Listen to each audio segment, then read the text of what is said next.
राजस्थान में होने जा रहे 2 सीटों पर उपचुनाव रोचक होते दिख रहे हैं। उपचुनाव में विकास बनाम विकास की जंग देखने को मिल रही है।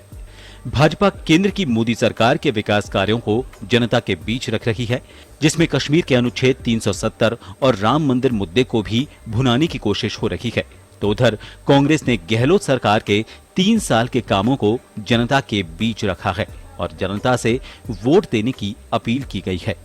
आज गजेंद्र सक्तावत नहीं रहा हमारे बीच में, तो हमारी ड्यूटी बन गई थी कि जो वो नहीं रहे हैं पर फिर भी वल्लभ नगर का विकास रुकना नहीं चाहिए। इसलिए हमने अभी तो मैंने आधी लिस्ट पढ़ी आपके सामने, बाकी तो सड़कों लगाए कई काम हैं। जानबूझ के हमने ध्यान रखा कि महसूस नहीं हो लोगों को कि हमारा प्रतिनिधि नहीं है, तो आज हम लोग महरूम हो गए काम से।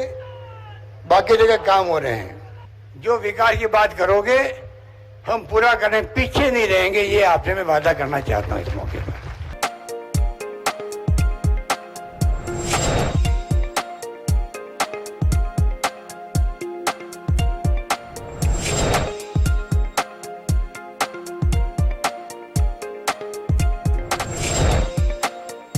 नामांकन रैली में जो तस्वीर दिखी उससे कांग्रेस भाजपा से एक कदम आगे दिखी।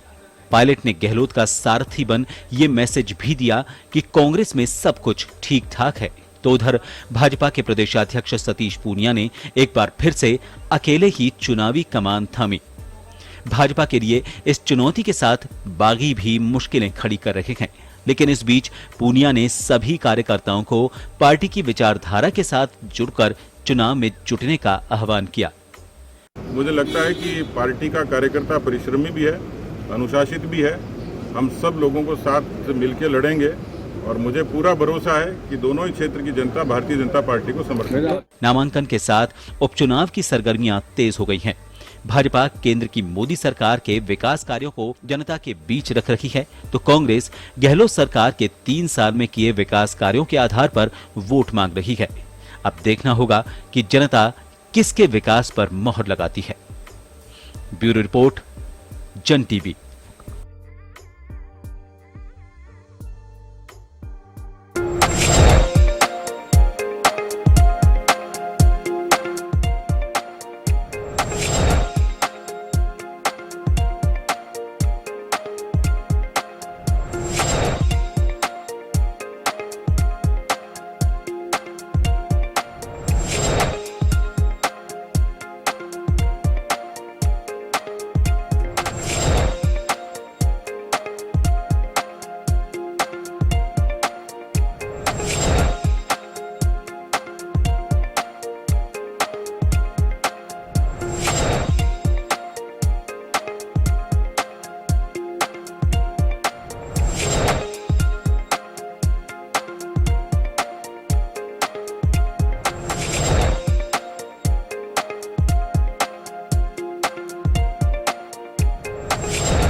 नमस्कार जंटू में स्वागत है आपका। मैं हूं योगेंद्र, आप देख रहे हैं खास खबर। खास खबर में हम बात करेंगे राजस्थान के 2 विधानसभा सीट के बाई इलेक्शन की।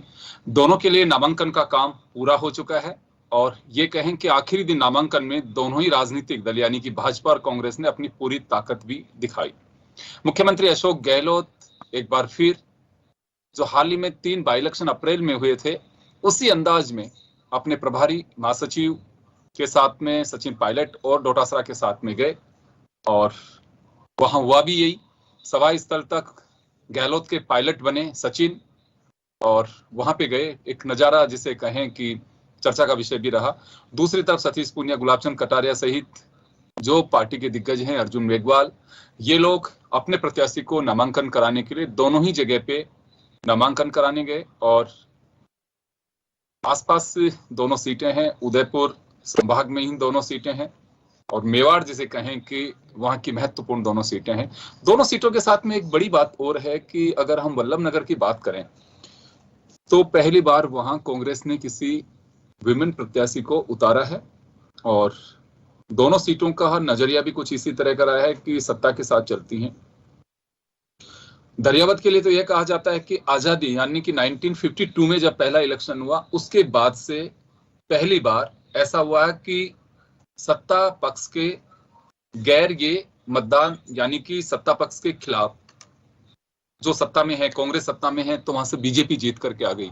पहले ऐसा कभी नहीं हुआ। अब मतदाता का रुख क्या रहेगा ये देखने वाली बात रहेगी। लेकिन रुख से पहले कुछ चीजें स्पष्ट मैं आपको कर दूं कि यहाँ दोनों ही पार्टियों को बगावत का सामना करना पड़ सकता है, जिसमें बीजेपी को ज्यादा। बीजेपी के सामने दोनों ही जगह पे दरियावत गौतम मीना के बेटे कन्हैयालाल और इधर उदयलाल डांगी और जनता सेना से, हालांकि उन्हें मैं बागी नहीं कहूंगा, भिंडर पहले से ही ताल ठोक के बैठे हैं कि टिकट मिले ना मिले मुझे चुनाव लड़ना है। तो चले कुछ चीजें हैं जो हम पहले भी डिस्कस कर चुके हैं लेकिन अब पत्ते साफ हो चुके हैं और अभी भी लेकिन पत्ते टिकट के साफ हुए होंगे लेकिन तस्वीर साफ नहीं कह सकते अभी जब तक नामांकन का समय नहीं निकल जाता। ओम सैनी साहब हमारे साथ जुड़े हुए हैं, वरिष्ठ पत्रकार हैं।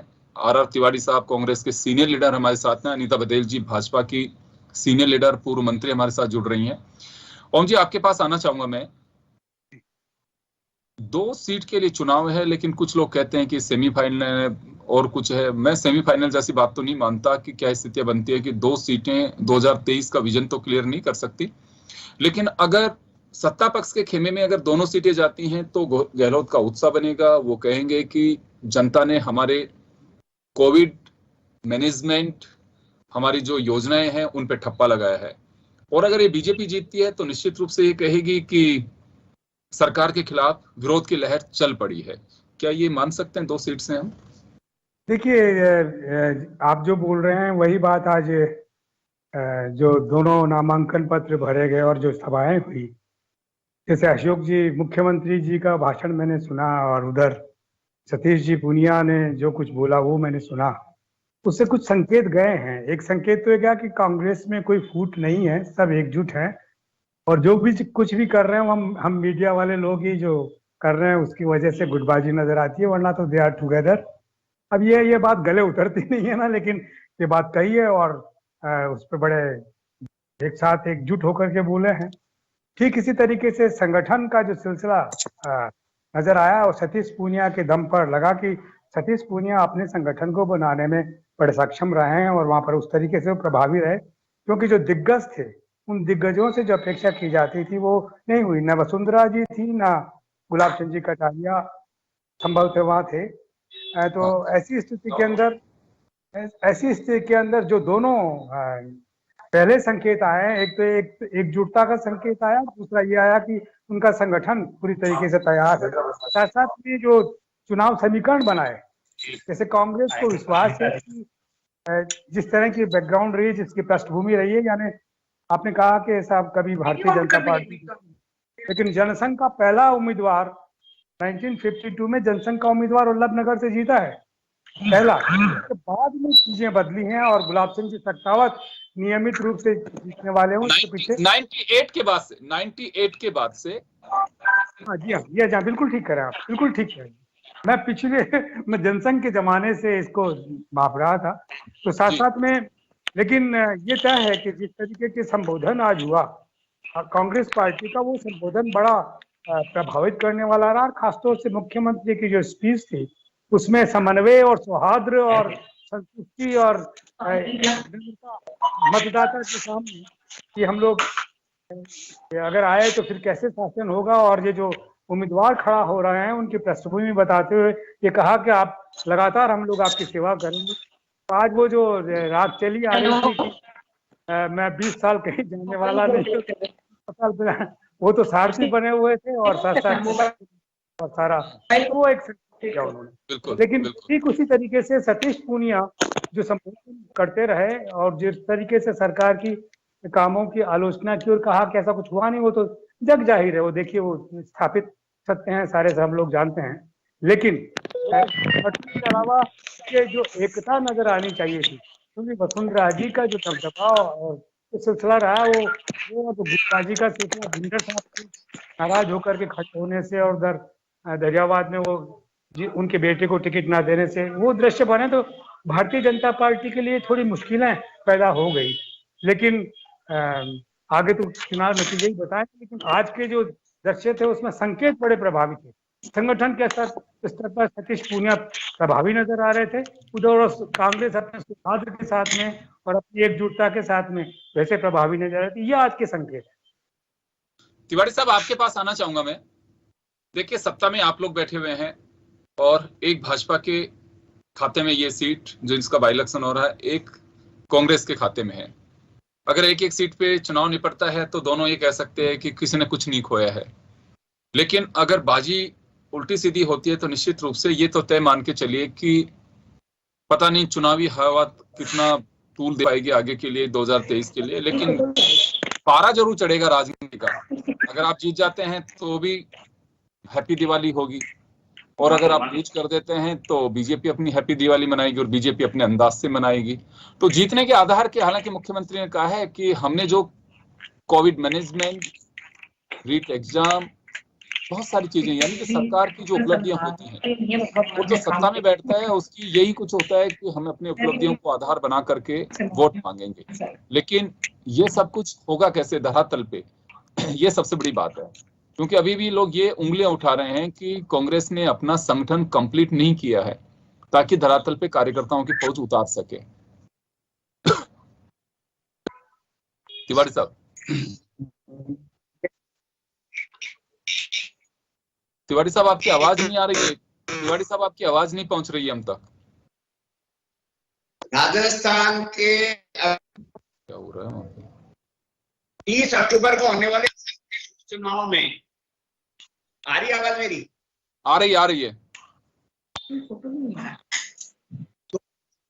में राजस्थान के दरियाबाद और बल्लभनगर के मतदाताओं ने आज मुख्यमंत्री जी की उपस्थिति में, जिसमें सचिन पायलट जी भी थे, जिसमें गोविंद सिंह डोटासरा जी भी थे, जिसमें हमारे अजय माकन जी भी थे, संख्या पर दिखा रहा था कि राजस्थान के दोनों विधानसभा के मतदाताओं ने फैसला कर लिया है कि राजस्थान के दोनों विधानसभा के चुनाव कांग्रेस के उम्मीदवार जीत रहे हैं।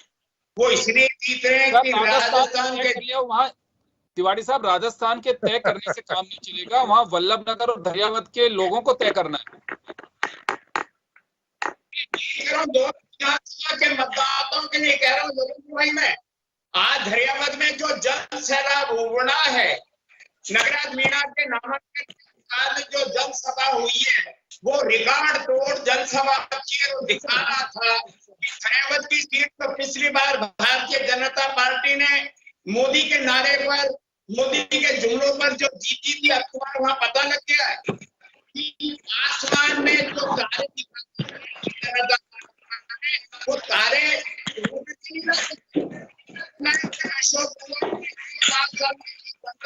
काम किए।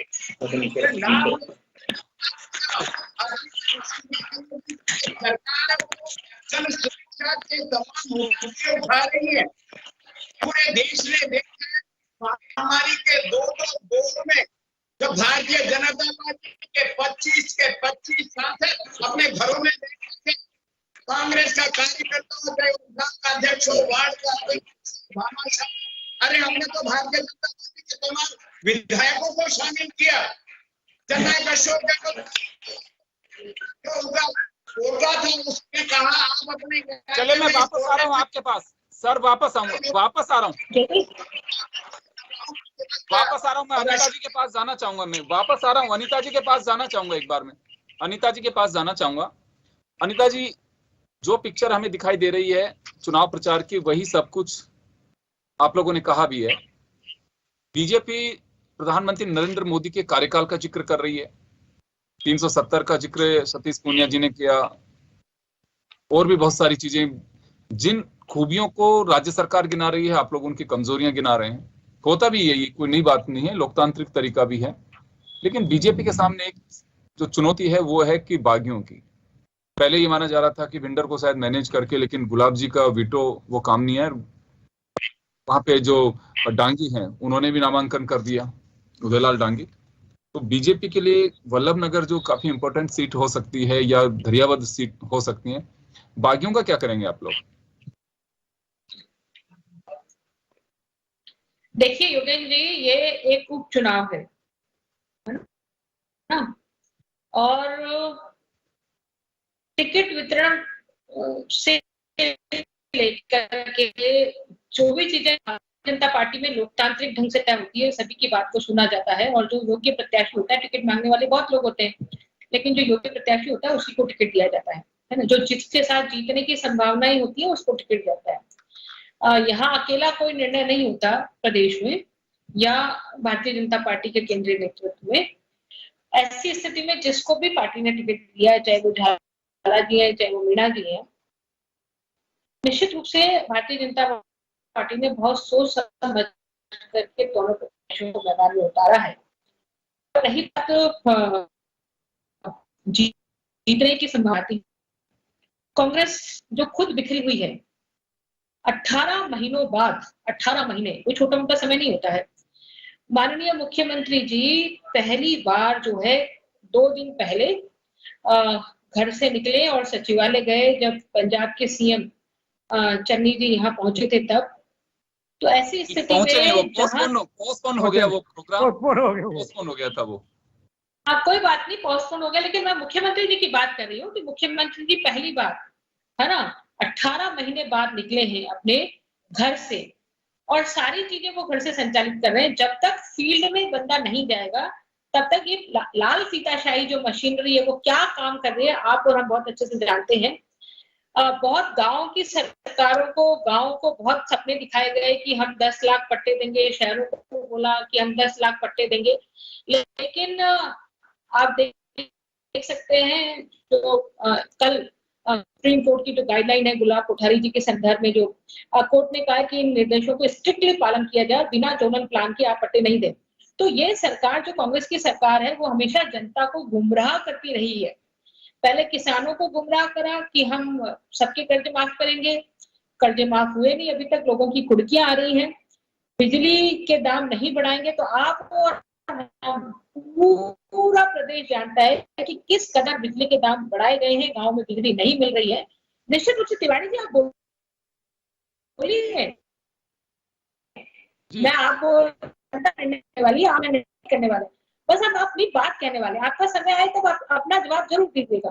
तो मैं इतना ही कहना चाहूंगी कि जिस तरह से बेरोजगार युवा परेशान है कि हम आपको बेरोजगारी भत्ता देंगे, लेकिन 1% भी बेरोजगारों को बेरोजगारी भत्ता नहीं मिल रहा है।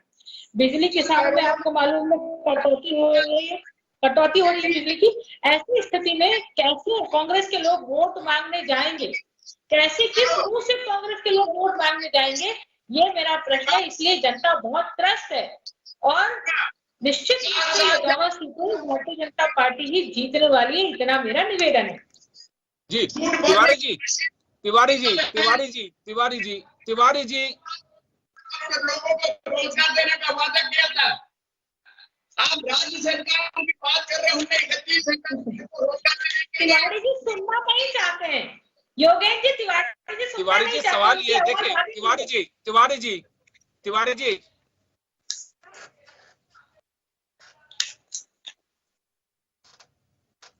तिवारी जी, यहाँ सवाल ये है कि बीजेपी ये सवाल उठा रही है कि जिन मुद्दों को लेकर के हम जनता के बीच जा रहे हैं, कांग्रेस जवाब क्या देगी उस पे। और कांग्रेस भी यही बात कह रही है कि जो मुद्दे जनता के सामने मुंह बाहे खड़े हुए हैं, बीजेपी कैसे जवाब देगी। ओम जी, आपके पास आना चाहूंगा मैं एक बार। यहाँ कुछ तस्वीर जो बदली हुई है वो ये है कि अक्सर हम ये देखते हैं कि स्टेट गवर्नमेंट का जिक्र किया जाता है। मैंने सतीश जी के स्पीच में भी सुना, गुलाब जी को भी सुना, पूर्ववर्ती वसुंधरा राजे सरकार का कोई जिक्र नहीं किया। अभी भी मोदी जी के चेहरे को नहीं तो उनके कामों को बुनाएगी बीजेपी, एक बड़ा आधार ये मान सकते हैं। नहीं, देखिए, राजस्थान में मुझे नहीं लगता है कि नरेंद्र जी मोदी का कोई उस तरीके का प्रभाव पड़ेगा। जो प्रभाव वसुंधरा जी का रहा है तो उनके कंट्रीब्यूशन की वजह से रहा, और उन्होंने अब 163 सीटें ला करके उस जमाने में बताया भी कि उनका दबदबा कैसा है। वो तो लोकसभा के चुनाव के बाद में प्रभामंडल बिल्कुल समाप्त सा हो गया और सारा सब कुछ टेक ओवर हो गया नरेंद्र जी मोदी के उसमें। लेकिन संगठन में आज भी उनके चाहने वाले, उन पर विश्वास रखने वाले बहुत सारे लोग हैं। उनकी अपनी हैसियत है, चाहे वो बोले या ना बोले, और ये सारा भारतीय जनता पार्टी का अपना सिलसिला है। लेकिन तो मान के चलिए, आपके भिंडर साहब का जो नॉमिनेशन बढ़ा उनकी पत्नी ने, और उनका जो भी हुआ है वो नहीं होता अगर वसुंधरा जी वहां पर उपस्थित होती। वसुंधरा जी चाहती तो इस सीट को बड़े आसानी से प्रभावी बना सकती थी, लेकिन वो नहीं आ रही। उनका कारण बता रहे हैं कि घर में बीमार हैं और सारा अलग बात है। लेकिन वसुंधरा जी के बगैर पार्टी बड़ी सुनी लगती है, क्योंकि वसुंधरा जी ने इसी मेवाड़ से अपनी चुनाव यात्रा प्रारंभ की थी और पहली बार भारतीय जनता पार्टी को अपने दम पर 120 सीटें हासिल करने की हैसियत दी थी। उससे पहले भारतीय जनता पार्टी कोलिएशन से ही भैरव सिंह जी की लीडरशिप में शासन करती रही है। लेकिन ये किया तो ऐसे में उनको नजरअंदाज करके तो कुछ किया नहीं जा सकता। और मुझे लगता है कि वो निश्चित रूप से अंदर ही अंदर सब कुछ हो रहा होगा, या ये एक नया रास्ता देखना पड़ रहा है कि भारतीय जनता पार्टी के जो का केंद्रीय नेतृत्व अब संघ के आधार पर उन लोगों को जिनकी अपनी संघीय पृष्ठभूमि है और जिनकी अपनी पहुंच है, उनको शायद ताकतवर बनाने की बात और उनकी आजमाइश इस चुनाव में हो जाएगी कि वो कितना उस तरीके से अपने आप को स्थापित कर सकते हैं। दूसरी ओर कांग्रेस का जो डिवीजन नजर आता था बड़ा साफ साफ कि एक तरफ ये जो जिनको उम्मीदवार बनाया गया श्रीमती प्रीति सख्तावत को, उनके जेठ उनके रास्ते में रुकावट बने हुए हैं और वो अपने आप में संकट पैदा कर रहे थे। लेकिन प्रताप सिंह के जाने से सारी चीजें बदली हैं कि जो क्यों जातीय समीकरण काम कर रहा है, तो जातीय समीकरण जब काम कर रहा है तो सब चीजें असर तो डालेंगी। तो वही काम इधर कुछ और तरीके से हो रहा है। तो मुझे लगता है कि दरियाबाद सीट जो शायद अगर उनके बेटे को टिकट दिया होता तो वही एक जो मानसिकता बनती है कि उनका बेटा है इसलिए उनको दिया जाए, वो ना दे करके और वो जो किया, तो लगता तो है कि जिनको टिकट दिया है वो शायद प्रभावी होंगे। लेकिन ये सब टूक चलती है और उपचुनाव में इस तरीके की चीजें ज्यादा काम करती हैं कि आपने किसको ऑब्लाइज किया है, किस फैमिली के कंट्रीब्यूशन पर स्वीकार किया। लेकिन ओम जी देखिए, नगराज मीणा की अगर बात करें, वो 2 बार एमएलए रह चुके हैं, बिल्कुल एक बार ठीक है, 2 चुनाव वो हार भी चुके हैं। ये तो कह सकते हैं कि दरियावद में उनके लिए ये नहीं कह सकते कि परिचय क्या है उनका, ये कौन है, ये कोई नहीं कह सकता है, वो वेल नोन है, इसमें कोई डाउट नहीं है। लेकिन यहाँ मैं, क्योंकि कांग्रेस ने एक बड़ा रिस्क उठाया, रिस्क इस वजह से बीजेपी ने एक बड़ा रिस्क इस वजह से उठाया यहाँ पे कि हाल ही में यानी कि अप्रैल में जो बाई इलेक्शन हुए 3 सीट के लिए, दिवंगत जो भी विधायक माननीय रहे, उनके परिवार के लोगों पे ही दोनों पार्टियों ने, जिसकी जहां सीट थी, उन्होंने अपना कार्ड खेला, ये कहें कि उनको टिकट दिया और उसमें सफल भी रहे। यहां थोड़ा सा बीजेपी के लिए रिस्की इस वजह से मैं कह रहा हूं कि गौतम मीणा जी के बेटे कन्हैया जो थे, पहले चर्चा भी थी और क्या रहा कारण ये पता नहीं है, लेकिन बीजेपी को सोच समझ के ही ये रिस्क लिया होगा उन्होंने। तो ये देखने वाली बात रहेगी। चुनाव अपने तरीके का बड़ा एक कंट्रोवर्शियल, एक नया इनोवेशन भी मैं इसे कहूंगा, नया प्रयोग भी बीजेपी ने करके देखा है कि क्या किसी के भरोसे रहकर के ही चुनाव जीता जा सकता है, या फिर हम हमारे या एक्सरसाइज कह सकते हैं इसको एक तरह से। योगेश जी, ये सीधे सतीश पूनिया साहब जो भारतीय जनता पार्टी के प्रदेश अध्यक्ष हैं, उनको शायद ये पूरा विश्वास है कि संगठन के स्तर पर वो काफी मजबूत हैं और दरियाबाद सीट अगर वो जीतते हैं ये सब करने के बाद, तो निश्चित रूप से उनकी साख बनेगी, उनका रुतबा और दबदबा बनेगा। और बीजेपी का एक जो नया प्रयोग जो है, मैं रिस्क के साथ साथ नया एक इनोवेशन भी मैं कहूंगा इसे, कि बीजेपी ने एक रिस्क लिया है। तो हो सकता है कुछ सोच समझ के। आज भी ये कहा जा सकता है कि ग्राउंड रियलिटी की अगर बात करें, कार्यकर्ताओं की फौज है कांग्रेस में, इसमें कोई संदेह नहीं है। लेकिन आरएसएस के जरिए या फिर दूसरे जरिए इनपुट जो बीजेपी अभी भी जुटा पा रही है, वो काफी हो सकता है कि सत्ता में कांग्रेस है, उनका अपना एक नेटवर्क हो, उसके जरिए मुख्यमंत्री तक चीजें पहुंचती हो, लेकिन बीजेपी का भी अपना एक ग्राउंड पे जो नेटवर्क है वो है, इसको हम खारिज नहीं कर सकते। योगेश जी इसके जो चुनाव परिणाम आएंगे वो अपने आप में संकेत होंगे कि आने वाले चुनावों के अंदर किस तरीके से मत व्यवहार होगा, और उसमें व्यवहार को नापने की कोशिश है कि क्या संगठन 2023 का हम इसे सेमीफाइनल तो नहीं कह सकते, लेकिन एक अलार्म जरूर बजेगा दोनों पार्टियों के लिए, अवेयर करने के लिए कि आप अवेयर होइए, ये दिशा इस तरह से ज्यादा बेहतर होगी। ये प्रयोग भी है दोनों का ही। एक मैं और बात करना चाहूंगा, मेवाड़ में अभी है चुनाव, ये तो प्रताप सिंह के स्पीच में भी मैं सुन रहा था, दूसरे लोग डोटासरा के स्पीच में भी मैं सुन रहा था, महाराणा प्रताप का अभी भी जिक्र किया जा रहा है। क्या लगता है आपको कि गुलाब चंद कटारिया के माफी मांगने के बाद और जब दीप्ति माहेश्वरी वहां से जीत चुकी जिस सीट पर उन्होंने जिक्र किया था, क्या अभी भी ये मुद्दा बना रहेगा या वहां की जनता ने इसे खारिज कर दिया? क्योंकि कांग्रेस बार बार उठा रही है इसको। देखिए, दिक्कत यह है कि गुलाब जी की जुबान फिसल जाती है, उनकी नेक इरादे होते हैं, लेकिन जुबान के तो अर्थ बिल्कुल साफ साफ होते हैं, और उसी का नतीजा है जिससे अगर मुख्यमंत्री अशोक गहलोत की जुबान में बोले तो कि हर गलती अब कीमत मांगती है, चाहे वो उनको भुगतानी पड़ी हो चाहे इनको, तो गुलाब जी के साथ में ये दिक्कत तो रहेगी। और राजपूत समाज इस बात को लिए बैठा है कि गुलाब जी का जो, हालांकि माफी मांग ली, सब कुछ कर लिया, लेकिन जो जिस तरह का डिवीजन होना था, एक बहाना है कि इसी आधार पर राजपूत समाज अपने आप को कहीं ऑर्गेनाइज कर रहा है। क्योंकि ओंगे देखिए, सवाल ये इस वजह से कि ये राजसमंद में बोला गया था, वहां पे दीप्ति माहेश्वरी जीत चुकी है, तो राजपूत, ऐसा नहीं लगता है कि राजपूत समाज ने गुलाब चंद कटारिया के फील करने के बाद में इस मुद्दे को खारिज कर दिया, या भी राजनीतिक मुद्दा बना रहेगा कि राजपूत समाज में इसका कोई वो नहीं है अभी? मुझे कारण ये कि दोनों तरफ राजपूत हैं, दोनों ही कैंडिडेट राजपूत हैं, तीसरे जो बागी हैं वो भी राजपूत, वो जनता सेना से लड़ रहे हैं वो भी राजपूत हैं। देखिए, एक बात और योगेन जी इसी संदर्भ में है कि मेवाड़ का जो राजपूत है वो मेरे हिसाब से बड़ा ट्रेडिशनल है। ट्रेडिशनल इस माने में है कि जैसे राणा पूंजा को महेंद्र सिंह, जो मेवाड़ के सब बड़े सरदार रहे, उन्होंने राणा पूंजा को कहा कि ये तो भील है ही नहीं, ये तो ठाकुर ही है, और अपने आप में एक मुद्दा बना, और वहां के मेवाड़ के जिला न्यायालय के अंदर सब झगड़ा चला, और वो आज तक बरकरार है, चुप है लेकिन आज तक बरकरार है, वैसे के वैसे।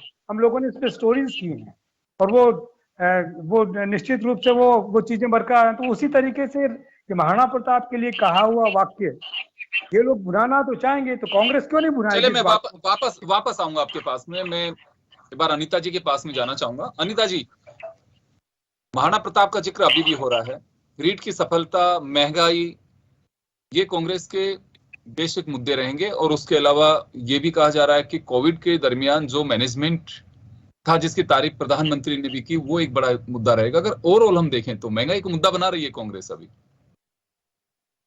योगेन जी, आप खुद जानते हैं कि रीट में किस तरह से अव्यवस्थाएं रही हैं, और उसके कारण से पेपर आउट हुआ है। कुछ आरएएस ऑफिसर्स, कुछ शिक्षा विभाग के लोग, पुलिस विभाग के लोग किस तरह से मिल करके 8:30 बजे पेपर पहुंच जाता है, तो हम कैसे कह सकते हैं कि रीट सफल हुआ है? ऐसे और कितने ही प्रकरण होंगे जो ध्यान में नहीं आए, जो संज्ञान में नहीं आए हैं, लेकिन ये कुछ चीजें हैं जो संज्ञान में आई हैं, उनसे लगता है कि रीट कोई सफलतम नहीं हुआ है। और आज भी लाखों विद्यार्थियों को शंका है कि ऐसे अवैध तरीके से नकल करने वाले लोग भी नौकरियां प्राप्त करेंगे। ये कांग्रेस की प्रत्येक भर्ती, चाहे कोई सी भी भर्ती उठा कर देख लो आप, प्रत्येक भर्ती किसी ना किसी से लंबित है। अनिता जी, महाराणा प्रताप का भी चल रहा है, महाराणा प्रताप पूरी तरह से सफल नहीं भी किया गया। अनिता जी, महाराणा प्रताप जी के बारे में मैं आपको बताना चाहूंगी, यही कांग्रेस पार्टी है जिन्होंने महाराणा प्रताप का पाठ्यक्रम से जो है लेसन, जो पाठ है, हटा दिया है। क्या कांग्रेस इस बारे में अपना जवाब देना चाहिए?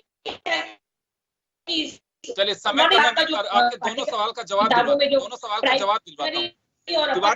तिवारी जी, दो बातें कही हैं कि रीट में जिस तरह का एक कांग्रेस एक्सेस बन गया है वो बच्चों सम्मानजनक के भविष्य के साथ खिलवाड़ कर रहा है और एक नया ट्रेंड बन गया है कांग्रेस की सरकार में। बीजेपी लगातार घेरने की कोशिश करेगी इस पे।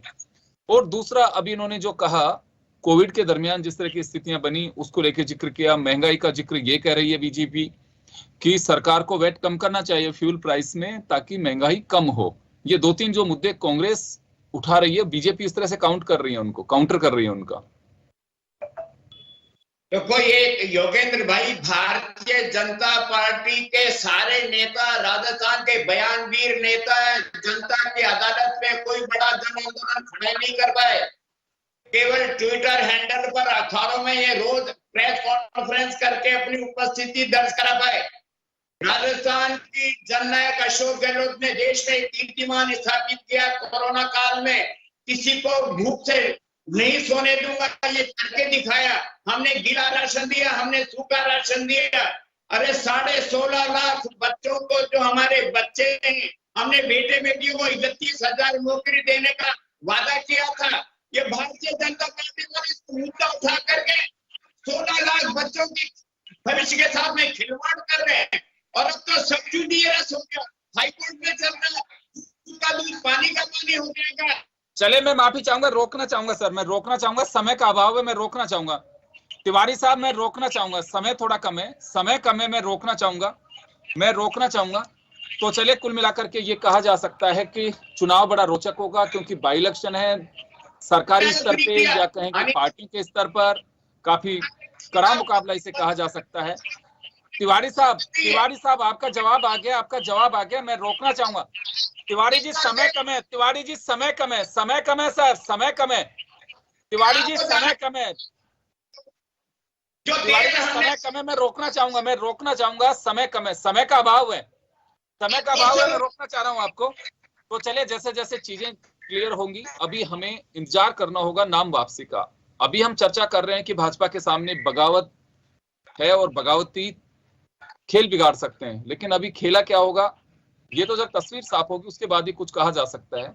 अभी हमें इंतजार करना होगा। अभी नामांकन हुआ है, दोनों ओर से ताल ठोकी जा रही है, उसको लेकर के हमने चर्चा किया है। जैसे जैसे समय नजदीक आएगा बहुत सारी तस्वीरें बदलती दिखाई देंगी, उस पर आप तक जरूर हम अपडेट पहुंचाने की कोशिश करेंगे। चलिए, खास खबरें फिलहाल नहीं, दीजिए इजाजत, नमस्कार।